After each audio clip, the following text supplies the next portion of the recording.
안녕하세요. 부버지 김현민입니다. LAFC가 월드컵 브레이크 이후 치른 LA 갤럭시와의 엘 트라피코 더비에서 3대0 대승을 거두며 기분 좋은 후반기 출발을 알렸습니다.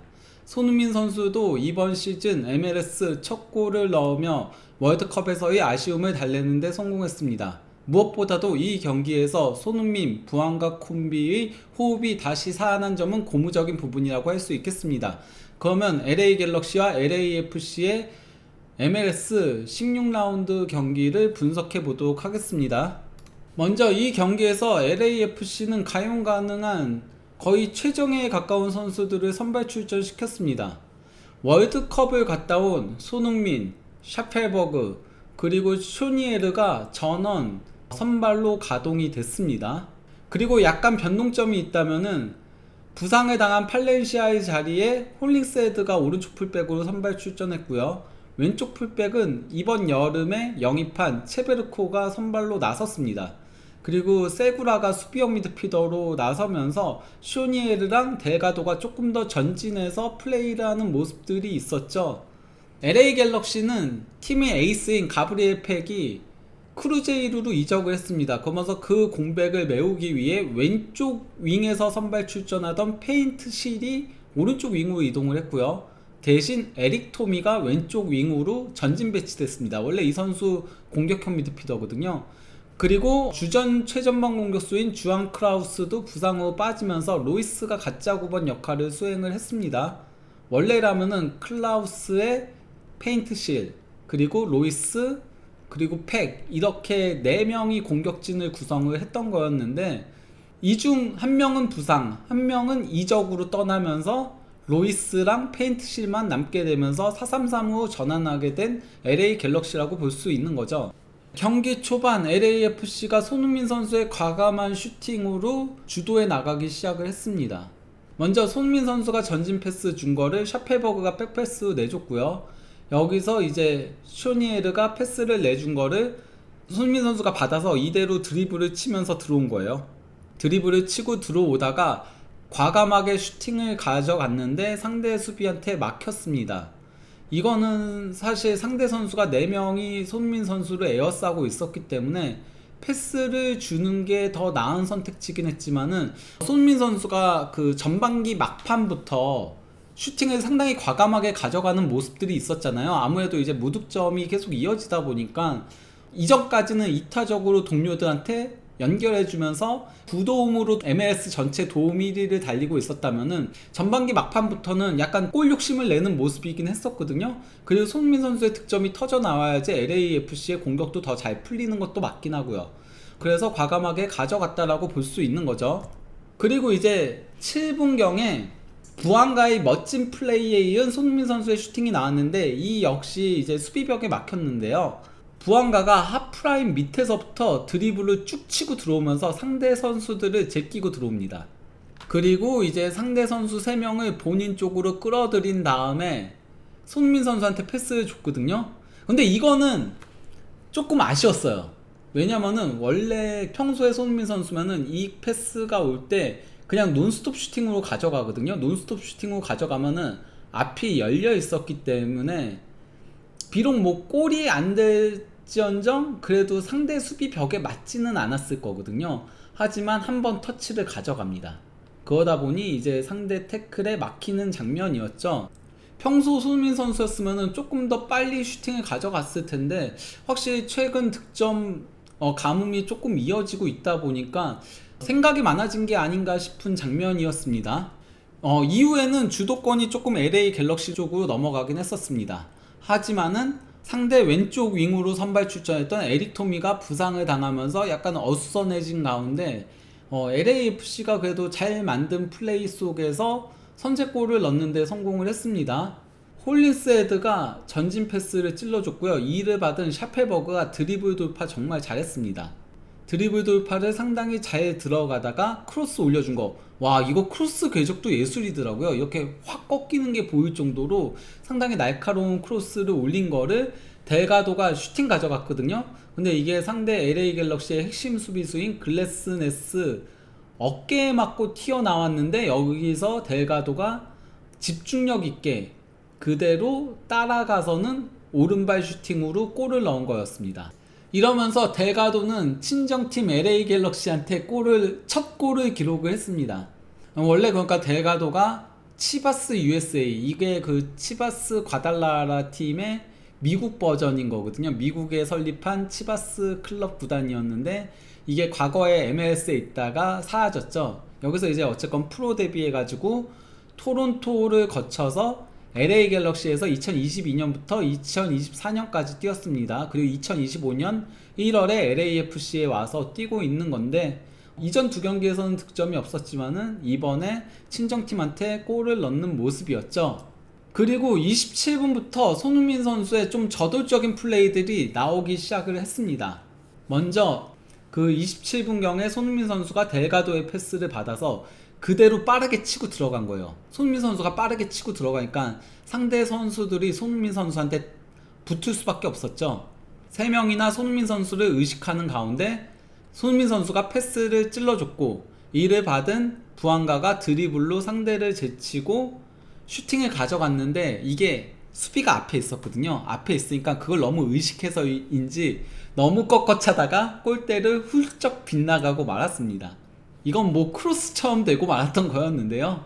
그래도 어쨌건 뭐 손민 선수의 패스도 좋았고 부안가의 침투 타이밍과 드리블도 상당히 좋았습니다. 마무리가 아쉬웠을 뿐이었던 거였죠. 흥부 듀오의 콤비 플레이가 오랜만에 모습을 드러냈다라고 볼 수 있겠습니다. 그리고 이제 29분경에 LAFC가 크로스를 올리는 과정에서 손흥민 선수가 헤더로 볼을 경합하려고 했거든요. 근데 여기 앞에 선수 머리 맞고 위로 뜨긴 했어요. 근데 이게 앞에 선수 머리 맞지 않으면 이쪽으로 떨어지는 거기 때문에 손흥민 선수가 이제 다이빙 헤더를 가져가려고 했던 거고, 이 수비도 그것 때문에 이렇게 넘어올 줄 알고 걷어내려고 했던 거였거든요. 그러다가 상대 선수의 발에 손흥민 선수가 걷어차이는 넬슨이었죠. 예, 그런 장면이 있었는데 심판은 이걸 그냥 넘어가더라고요. 이거 볼과 상관없이 파울을 범한 거니까 페널티킥을 불 법도 했는데 왜 이걸 불지 않았는지는 좀 이해는 가지 않는 장면이긴 했습니다. 아무리 그가 의도성이 없다라고 하더라도 볼과 상관없이 파울을 범하게 되면은 페널티가 나오는 거거든요. 지난 그 프랑스와 스페인의 월드컵 준결승전에서 디뉴가 야말한테 파울 범하면서 페널티킥을 내줬던 거랑 비슷한 장면이라고 볼 수 있는 거죠. 어쨌건 이런 가운데 42분경에 손흥민 선수가 다시 한번 위협적인 슈팅을 가져갔습니다. 에런 롱이 패스를 준 거를 쇼니에르가 드리블을 치고 가다가 측면에 있는 부안가한테 패스 줬고요. 여기서 이제 부안가가 드리블을 치다가 반대편 파포스트에 위치한 손흥민을 향해, 여기 손흥민 선수가 있는 거거든요. 크로스를 올렸거든요. 이 크로스를 손흥민 선수가 논스톱 발리 슈팅으로 가져갔는데, 이게 아무래도 멀리서 넘어오는 거를 논스톱 발리 슈팅으로 가져가는 거는 제대로 슈팅을 가져가기는 쉽지 않거든요. 그러다 보니 골대를 넘어갔습니다. 하지만 저는 이 장면을 굉장히 고무적으로 봤어요. 왜냐면은 손흥민 선수한테 필요한 거는 이런 거거든요. 원래 손흥민 선수의 강점이 많이 생각하지 않고 본능적으로 슈팅을 빠른 템포에 가져가는 게 손흥민 선수의 최대 강점이거든요. 그것도 양발을 활용해서. 그러다 보니 상대 입장에서는 수비하기 굉장히 까다로운 선수인데, 최근에는 손흥민 선수가 지나치게 터치를 가져가면서 슈팅을 가져가다 보니까 템포가 조금 늦춰지면서 수비벽에 맞는 장면들이 많았습니다. 그렇기 때문에 저는 이 장면을 상당히 고무적으로 봤었습니다. 이런 가운데 전반전 종료 직전에 LAFC가 페널티킥을 얻어내는데 성공을 했습니다. 샤펠버그가 드리블을 쭉 치고 들어가다가 카리오의 태클에 막히긴 했는데, 저는 이것도 사실 파울 장면이라고 봤거든요. 볼과 다리 둘 중에 저는 발 쪽을 먼저 건드렸다라고 보긴 했는데, 어쨌건 그 볼도 같이 동시에 치긴 했어요. 그러면서 볼 쳐서 흘러나온 거를 부안가가 받았고, 거기서 이제 뒤에서 달려든 상대 수비수인 저스틴 아크가 부안가의 뒷발을 걷어찼습니다. 결국 페널티킥이 선언됐고요. 여기서 원래 손흥민 선수가 페널티킥을 찰 듯이 볼을 잡고 있었거든요. 근데 부안가한테 갑자기 양보를 해주더라고요. 그러면서 부안가가 대신 처리를 했고요. 상대 골키퍼가 방향을 읽었습니다. 부안가가 차기 전에 방향을 읽으면서 떴는데 워낙 부안가의 슈팅이 구석으로 강하게 날아가다 보니까 골키퍼 손을 막고서 그대로 이제 손을 밀어낸 거죠. 워낙 강력한 슈팅이었다 보니. 그러면서 그대로 골문 안으로 빨려 들어갔습니다. 이대로 LAFC가 2대0으로 앞선 채 전반전이 마무리가 됐고요. 부안가 선수는 이 경기 골에 힘입어서 LA 갤럭시와의 엘트라피코 더비에서 7경기 연속골을 넣는데 성공했습니다. 이는 엘트라피코 더비 역대 최다 경기 연속 득점에 해당한다라고 하더라고요. 특정 선수가 기록한 2023년 9월부터 시작된 거죠. 그래서 7경기에서 9골을 넣고 있는 부안가인 건데요. 그리고 후반 초반에도 손흥민 선수한테 득점 기회가 나왔었습니다. 이번에도 흥부 듀오의 합작이라고 볼 수 있겠는데요. 부안가가 이제 볼을 하프라인 쪽에서 끌다가 손흥민 선수한테 패스를 내줬고요. 여기서 손흥민 선수가 이제 부안가가 그대로 측면 쪽으로 빠르게 달려가니까 툭 패스를 센스 있게 찔러줬습니다. 그리고 이를 받은 부안가가 볼을 잡은 상태로 돌아서면서 손흥민 선수한테 백패스를 연결해줬고요. 여기서 손흥민 선수가 접고 강력한 오른발 감차를 가져갔는데 이를 상대 골키퍼가 선방해 냈습니다. 이거 보면은 각도가 예술이었어요. 손흥민 선수가 이게 찰 때고요. 보면은 골대 밖으로 나가게 간 거죠. 하지만은 여기서 감기면서 그대로 골문 안으로 빨려 들어가는 거였는데 상대 골키퍼가 기가 막힌 선방을 해낸 거였죠. 그것도 한번 땅에 튀었던 거예요. 땅에 튀면은 바운드 맞추기 쉽지 않은데 미초비치 골키퍼가 정말 잘 막아낸 거라고 할 수 있겠습니다. 하지만 결국 57분경에 손흥민 선수가 이번 시즌 MLS 첫 골을 신고하는 데 성공을 했습니다. 일단 초니에르가 정말 잘 가로챈 다음에 몸을 날려서 패스를 연결을 준 겁니다. 그리고 이를 받은 손흥민 선수가 드리블을 쭉 치고 들어오면서 페널티 박스 근처까지 왔다가 여기서 이제 상대 선수 3명을 묶어 놓는 거죠. 손흥민 선수가 이 상태에서 델가도한테 패스를 줬어요.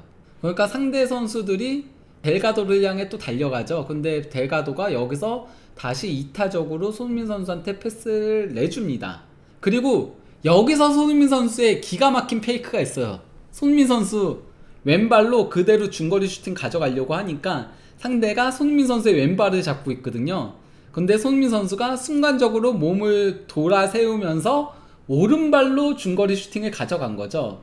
이게 이제 골문 구석으로 빨려 들어가게 된 겁니다. 이게 손흥민 선수가 양발잡이니까 결국 이런 페이크에 당하는 거죠. 이렇게 슈팅 가져가는 척 하다가 이렇게 돌아서면서 슈팅을 가져가는, 상당히 손흥민 선수의 센스가 빛났던 장면이라고 할 수 있겠는데요. 손흥민 선수의 골이 나오니까 LAFC에서도 우리가 다시 돌아왔다 라고 하면서 손흥민 선수의 그 셀레브레이션 장면 사진을 올린 겁니다. 그러니까 손흥민이 골을 넣은 거는 결국 LAFC, 진정한 LAFC가 돌아왔다라는 의미인 거죠. 그리고 이제 그 MLS 공식 SNS에서도 손흥민 선수의 골 장면을 올리면서 라이벌 매치에 온 걸 환영한다 손흥민, 엘트라피코 더비에서 그의 2026년 MLS 첫 골이 나왔다, 이렇게 평가를 한 겁니다.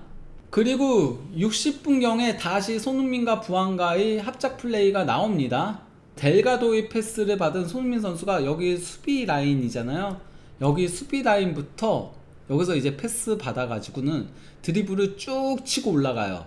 그래서 하프라인 위쪽까지 쭉 치고 올라오면서 또 3명을 본인 쪽으로 붙잡아 두는 거죠. 글래스네스가 손흥민을 의식할 수밖에 없잖아요. 그리고 부안가는 이 수비 뒤로 달려가는 거죠.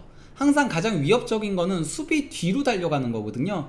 손흥민 선수가 이렇게 드리블을 치면은 그러면은 상대 선수들이 손흥민 선수를 의식 안 할 수밖에 없기 때문에 부안가한테도 자연스럽게 기회들이 나오는 겁니다.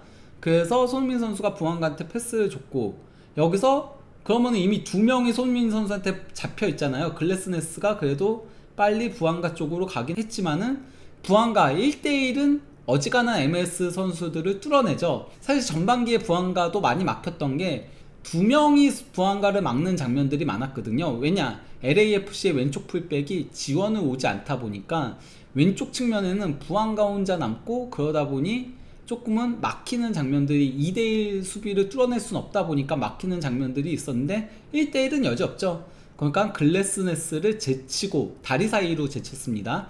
제치고 들어가서 슈팅을 가져갔는데 이 역시 상대 골키퍼의 선방에 막혔습니다.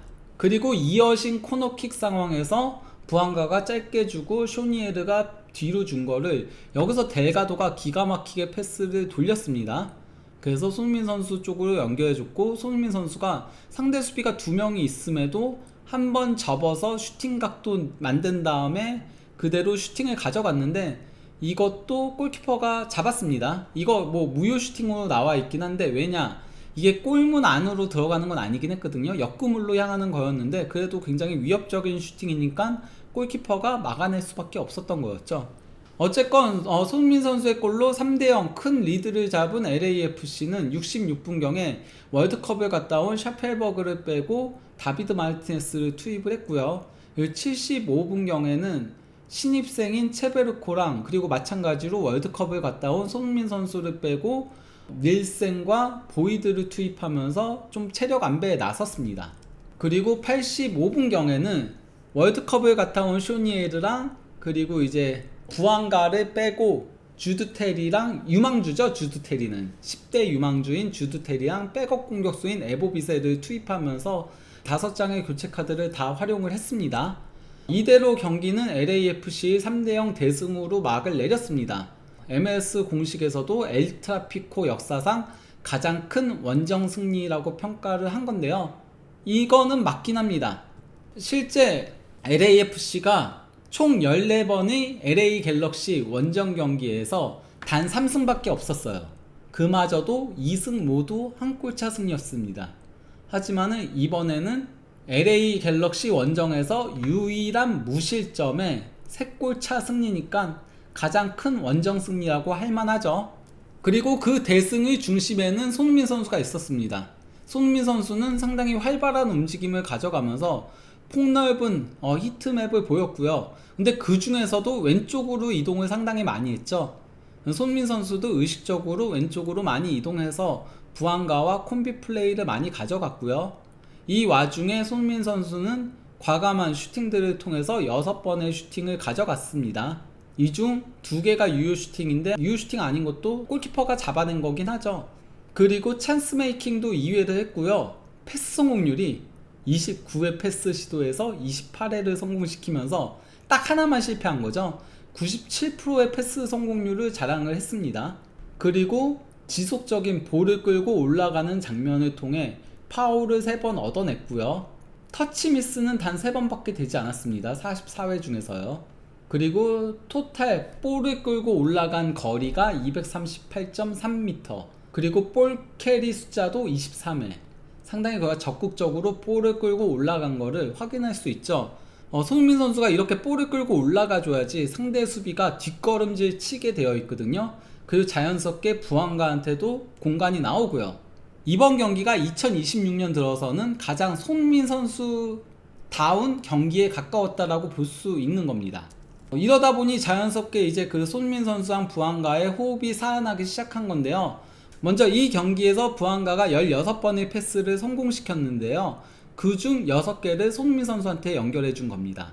이는 부안가가 패스를 한 선수들 중에서 가장 많은 패스를 준 거죠. 왼쪽 풀백인 체베르코한테 4번의 패스를 줬습니다.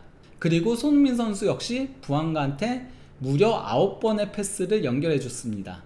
이 역시 특정 선수한테 가장 많은 패스를 연결해 준 거죠. 부안가 다음으로 가장 많은 패스 연결해 준 게 손흥민 선수가 델가도랑 세구라한테 패스 준 거거든요. 근데 이게 각각 4번이에요. 이 둘을 합친 것보다도 부안가한테 더 많은 패스를 준 거죠. 그러면서 자연스럽게 흥부 듀오가 살아나니까 LAFC가 3대0 대승을 거뒀다라고 볼 수 있겠습니다. 그리고 이번 경기에서 LAFC에게 또 고무적인 부분이 있었다면은 확실히 센터백인 세구라를 수비형 미드필더로 넣고, 또 이제 센터백인 체베르코를 왼쪽 풀백으로 넣으면서 수비는 단단했습니다. 실제 이 경기에서 LAFC가 슈팅 차단이 4회였고요. 클리어링이 무려 36회였어요. LA 갤럭시는 10회밖에 되지 않는데 36회의 클리어링을 기록을 했고요. 볼 경합 승리도 45회, LA 갤럭시보다 위였죠. 그라운드볼 경합 승률 53%로 LA 갤럭시보다 앞섰고요. 무엇보다도 센터백들이 이렇게 많으니까 공중볼 경합 승률이 차이가 크게 났어요. LAFC 73%, 반면 LA 갤럭시 27%.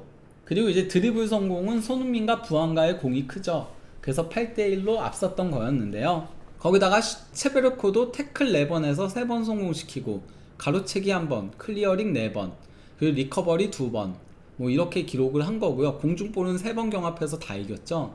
그리고 이제 세구라 역시도 태클 2번에서 1번 성공, 클리어링 2번, 슈팅 차단 2번, 리커버리 2번, 뭐 이렇게 기록을 한 건데요.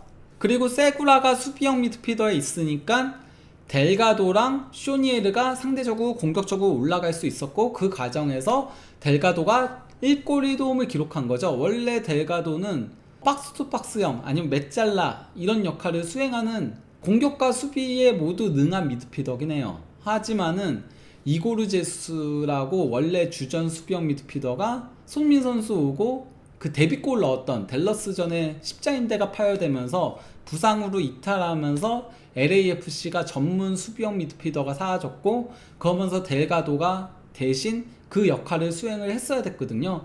그러면서 공격적인 재능을 보여줄 수 없었는데, 세구라가 나오니까 조금 더 델가도도 자유롭게 플레이를 하면서 중앙과 왼쪽 측면을 오가는 움직임을 통해서 공격을 전개하는 장면이었습니다.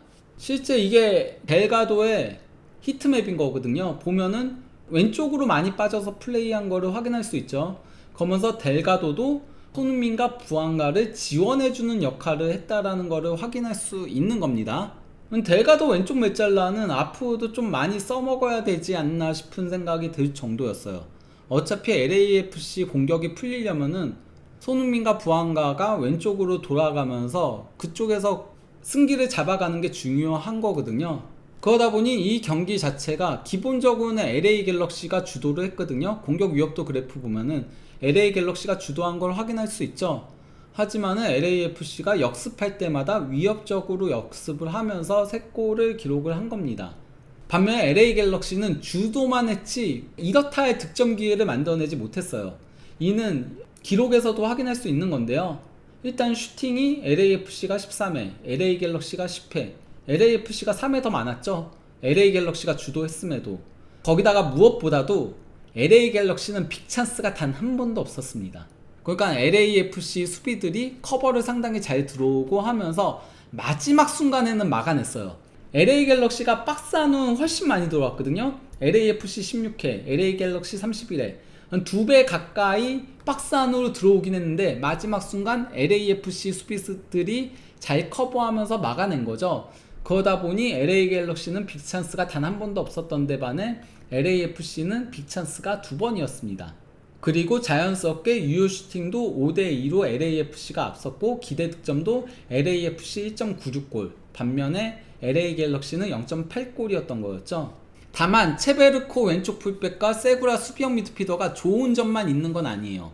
이것 때문에 희생해야 되는 부분들도 있긴 합니다. 먼저 체베르코 제가 센터백이라고 했잖아요. 그러다 보니 이 선수 히트맵 보면요, 이건 풀백의 히트맵이 아닙니다.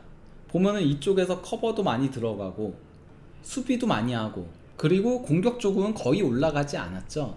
그러다 보니 이제 왼쪽 측면 공격 비율이 상대적으로 낮을 수밖에 없었어요. 일단은 올라가고 나서나 손흥민 부안가로 연결되는 공격이 나오다 보니까 기본적으로 LAFC의 공격은 오른쪽 비율이 높을 수밖에 없었습니다. 그리고 세구라가 수비형 미드필더로 나오다 보니까 뭐 전체적인 패스 성공률이 나쁜 건 아니었거든요. 48회 시도에서 42회 88%. 나빴던 건 아닌데 위험 지역에서 끊기는 장면들이 은근 있었어요. 보면요. 그리고 또 이제 세구라가 지나치게 밑에서 플레이하는 경향성도 있었고요. 그러다 보니 LAFC가 이게 그 구역별 점유율인 건데 여기 수비 진영에서의 점유율이 34.3%, 반면에 공격 쪽에서의 점유율은 14.5%밖에 되지 않았습니다.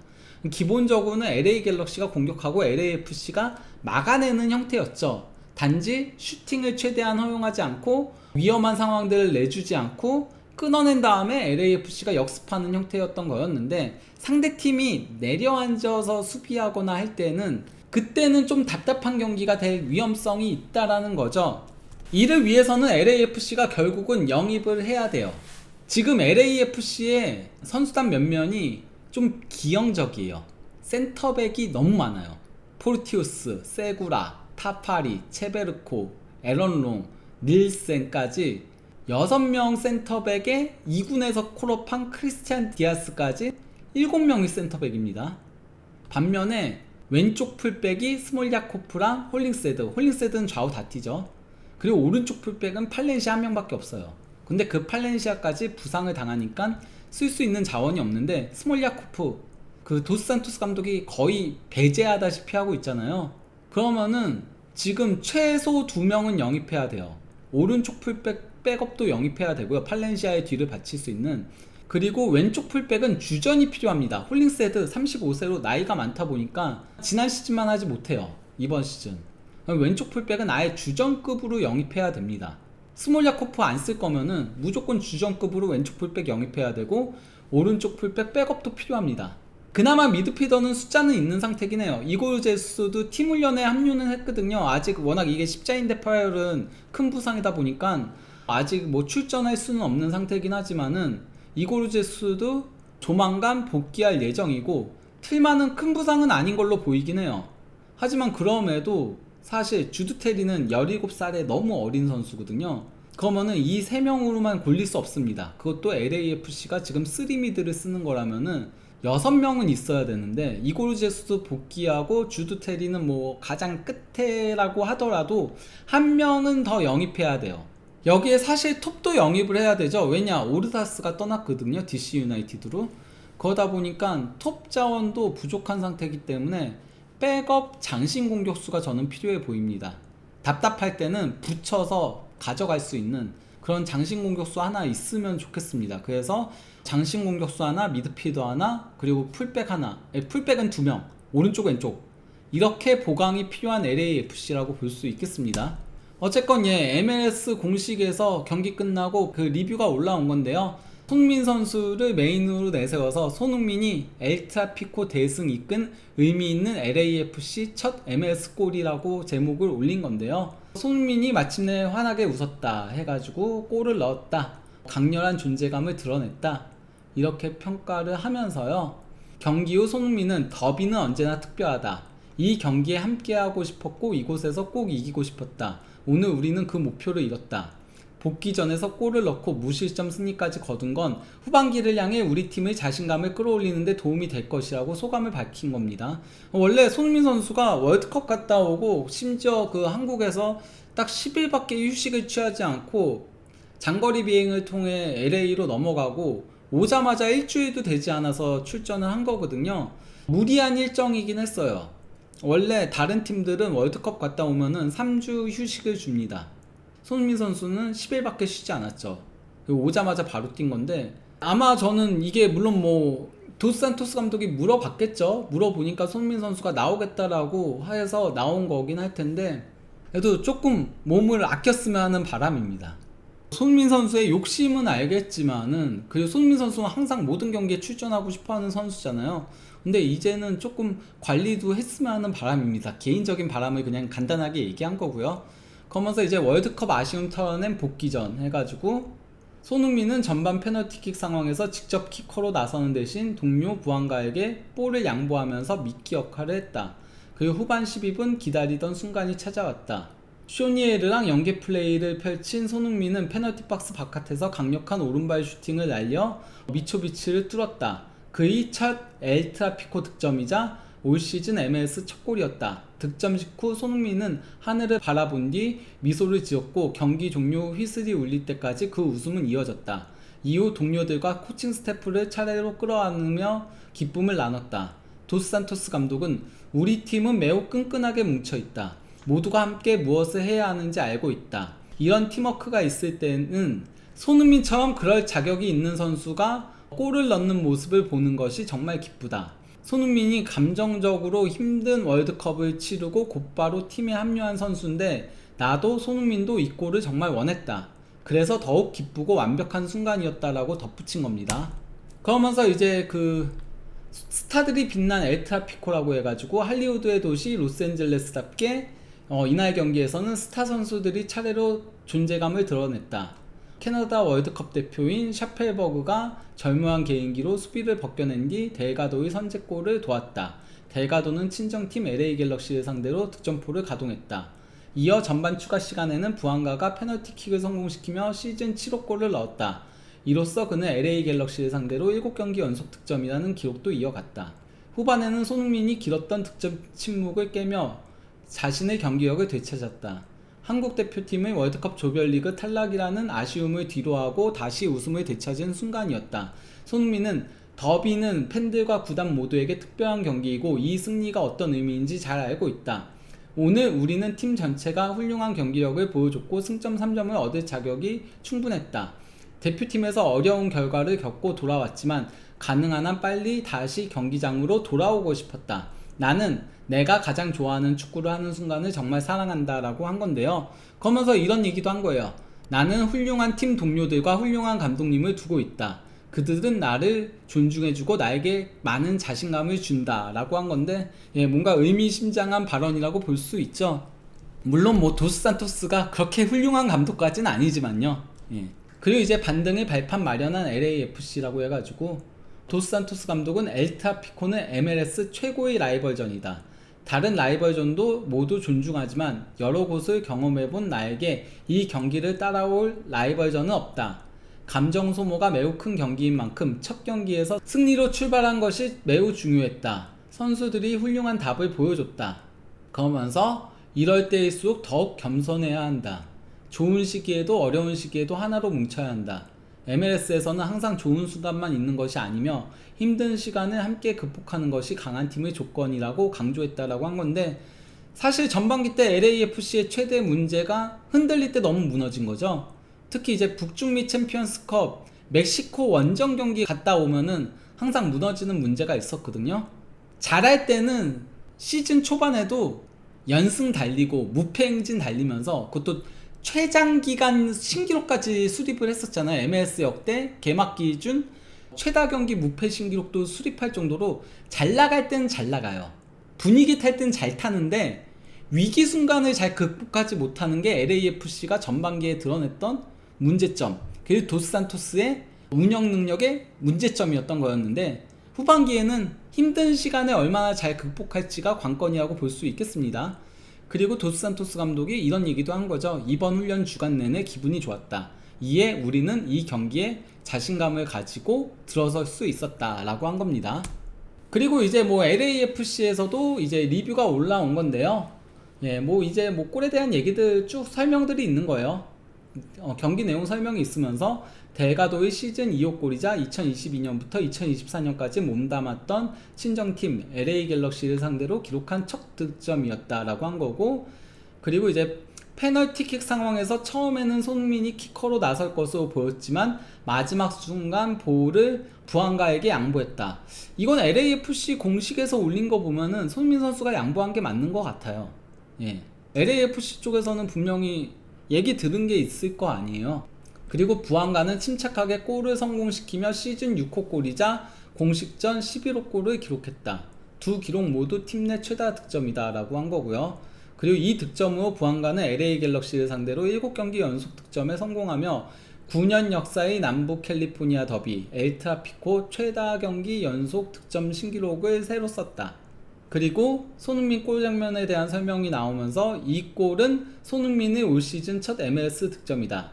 또한 리그 최다인 9개의 도움에 시즌 첫 골을 더했다.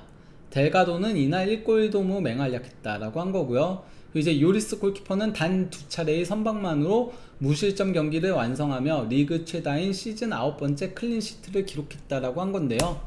그리고 이제 경기 주요 기록 해가지고 이번 경기로 LAFC는 서브 컨퍼런스 3위 8승 3무 5패 승점 27점을 기록했고요. 공식전 성적은 13승 5무 6패입니다. 그리고 손흥민은 LAFC 이적 이후 MLS 플레이오프를 포함해 27경기에서 13골 13도움 총 26개의 공격 포인트를 기록했고요. LAFC는 올 시즌 공식전 24경기에서 12차례의 클린시트 절반의 무실점 경기를 이끌어낸 거고요. 이 가운데 MLS에서는 10차례 무실점 경기를 펼쳤다. 이번 시즌 MLS에서 7경기 이상 클린시트를 기록한 팀은 없다 인 거고요. 이번 승리로 LAFC는 모든 대회를 통틀어 LA 갤럭시와의 역대 전적 10승 7무 10패로 동률을 이뤘다. 그리고 마크 델가도는 MLS 정규리그 통산 358경기에 출전하며 리그 역대 최다 출전 공동 24위에 올랐다. 대단한 거죠, 델가도. 그리고 이제 홀링스헤드는 MLS 통산 250번째 선발 출전을 기록하며 역대 99번째로 250경기 선발 출전 기록을 세웠다. 역대인 거예요, 이거. 둘 다. 그리고 체베르코는 LAFC 데뷔전을 치러 왼쪽 풀백으로 선발 출전해 75분간 활약한 뒤 닐센으로 교체됐다. 어쨌건 LAFC가 다른 팀들보다 한 경기를 더 치르긴 했어요. 하지만은 승점 27점으로 3위를 탈환하는 데 성공을 했고요. 그리고 이제 바로 다음 경기가 4위인 솔트레이크와의 경기죠. 이 경기 승리하는 게 굉장히 중요합니다. LAFC 입장에서는. 그래야지 4위와의 격차를 벌리면서 2위 추격에 나설 수 있는 겁니다. 솔트레이크전은 5일 뒤인 23일에 있을 예정이고요. 그리고 곧바로 3일 뒤에 캔사스 시티와의 경기가 있죠. 이 경기는 최하위 팀과의 경기니까 서부지구 아마 쉽게 승리를 거둘 걸로 보이고요. 그러고 이제 올스타 브레이크가 있습니다. 근데 손흥민 선수는 올스타 브레이크에 쉬지 못합니다. 스킬스 챌린지 29일날 나가고 30일날 멕시코 리그 올스타와의 MLS 올스타 경기에 나설 예정인데요. 그리고 곧바로 밴쿠버 원정 경기가 있어요. MLS 올스타에서 손흥민 선수를 좀 빨리 빼줬으면 좋겠어요. 왜냐, 밴쿠버는 현재 서부지구 1위 팀이거든요. 이 경기가 굉장히 중요하기 때문에 그냥 조금만 뛰게 하고 분위기만 느끼게 하고 그러고 빨리 빼줬으면 하는 바람이고요.